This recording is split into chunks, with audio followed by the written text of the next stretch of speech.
Let's get talking now to make sense of some of this top business headline. Charles Fakroha, iBrandTV senior analyst, joins us now. Thank you for joining us, Charles Fakroha. Good to see you again. I'm sure you've gone through these stories.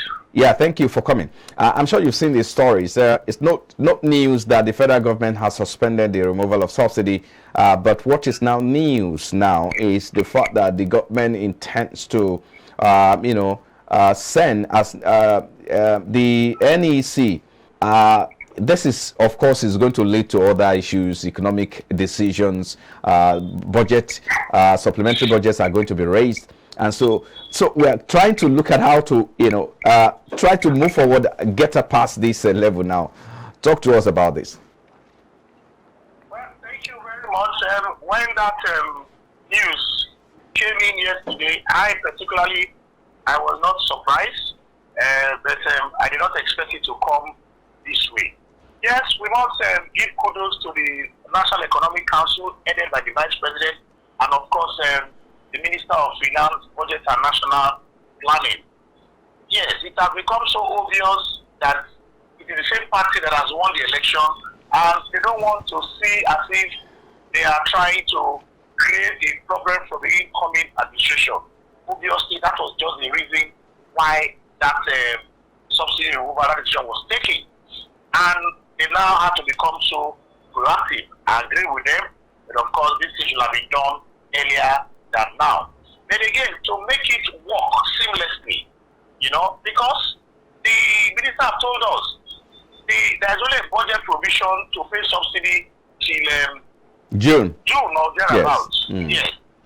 And if they are now going to extend the subsidy removal, that means there must be a provision. So that's why they are to going continue the payment of subsidy. Yes. Supplementary budgeting. Okay.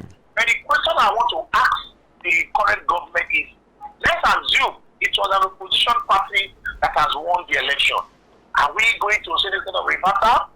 Because we've not started discussing subsidy just yesterday.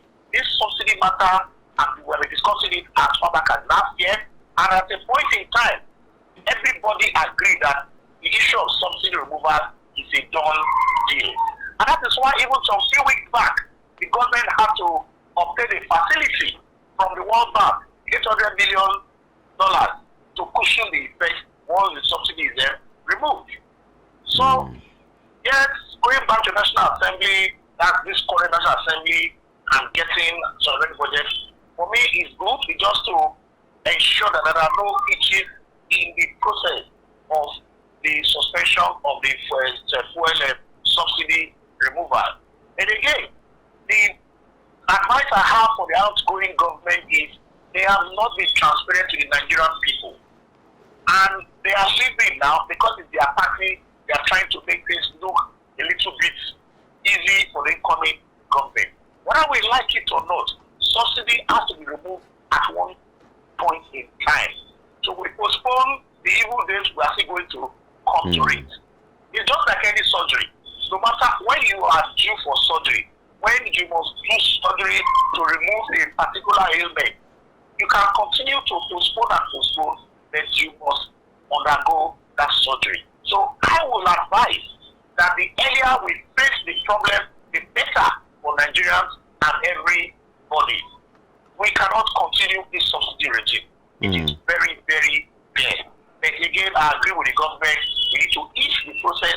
We need to try and reduce the burden on the average Nigerian. So I support them. It's good.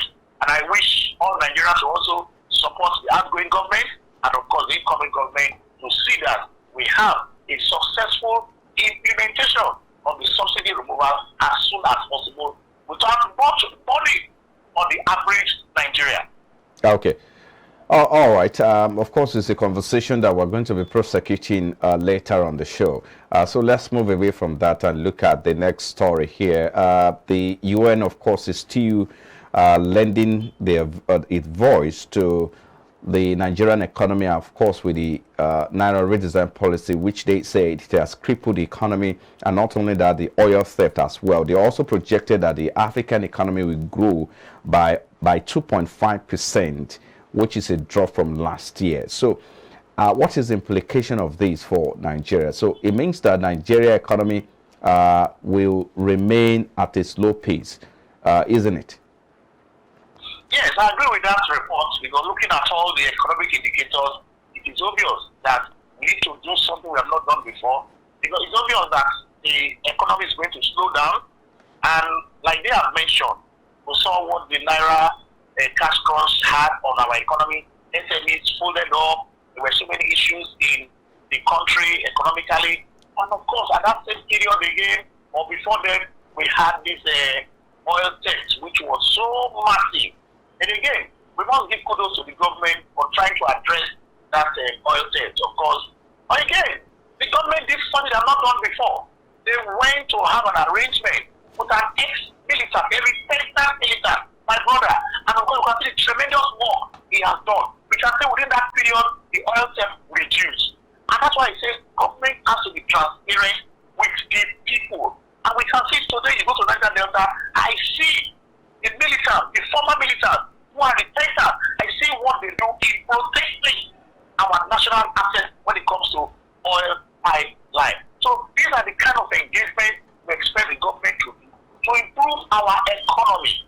Yes, the United Nations and the World Bank has given us slow growth rate, but I believe the incoming government, if they are transparent and the trust of the average Nigerian, we will see an improvement in our economic activity. When funds or monies are borrowed, they should be used for the purpose in which they were made for.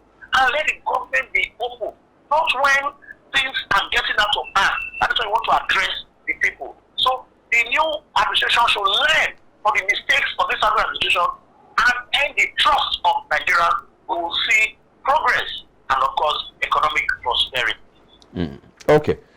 Let's move to the next story here now. The federal government has revised import adjustment tax for implementation of Ecowas common external tariff, raising tariffs on importation of rice as well as wheat. The news there is that this tariff on rice is now being raised. If you are packaging around 5 kg, it's been raised, to be around 60% or 50%, or by 60% or 50%. So what's the implication of these? And now that we do not have enough commodity to consume in Nigeria, so what's the implication of this development?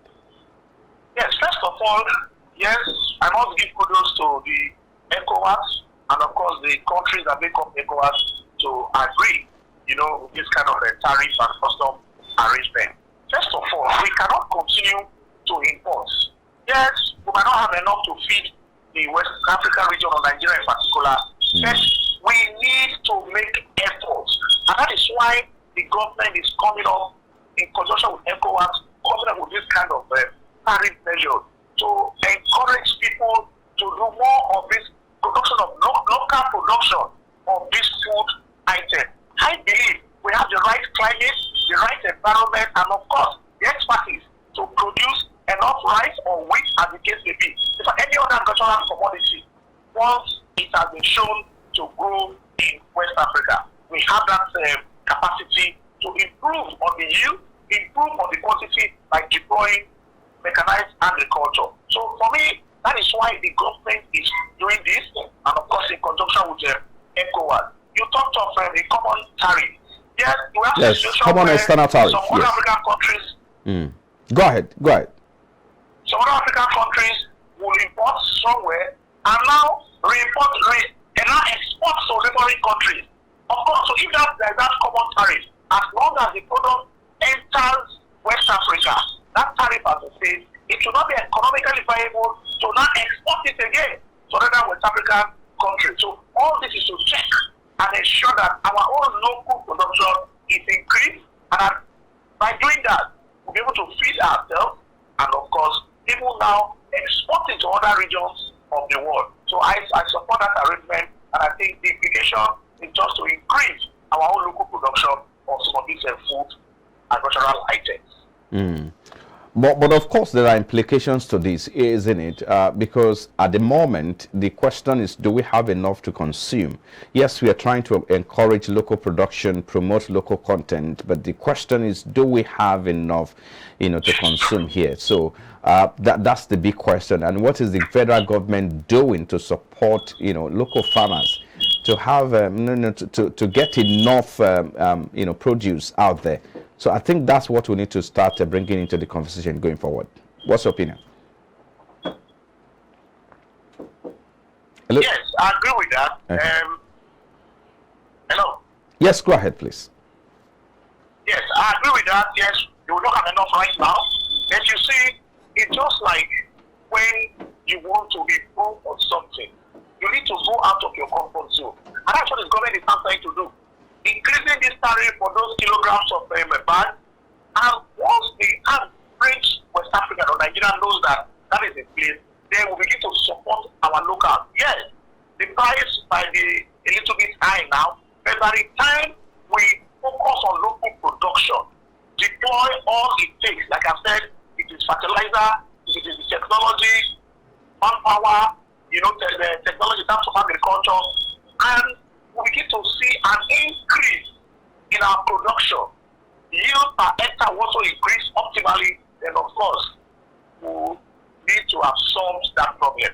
But in the short run, yes, there will be crisis here and there. Now the shortage price will go up. But I believe in the medium to long term, the West African sub-region and Nigeria will get it in terms of production of these food agricultural products. Okay.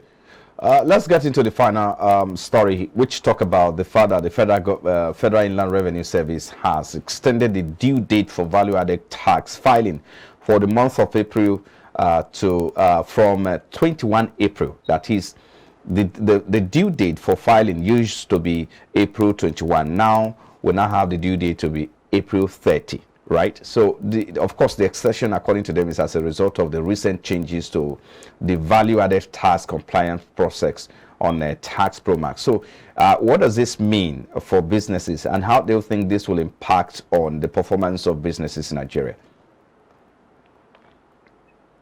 Yes, it shows that regulators, maybe by way of government, or the tax authority, they are not just there to kind of punish businesses, because these businesses are the ones that are supporting the government in terms of taxes they are paying.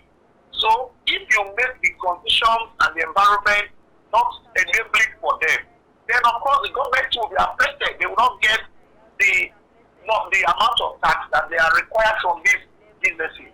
And that is why the tax authority is now saying, okay, we need to support you because of these changes. We want to extend the tax return, so that we'll have more and more of these businesses complying with this new bill and not having to pay any sanction.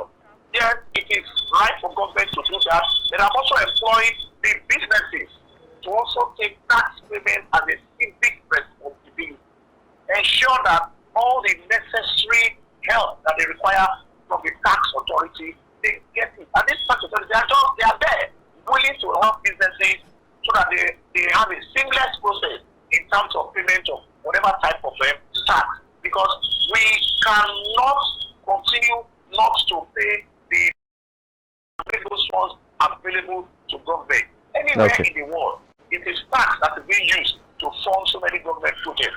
And that process of that tax administration has to be seamless from the side of the businesses and, of course, the tax authority, making everything very seamless, easy. By the end of the day, the citizens will benefit from it.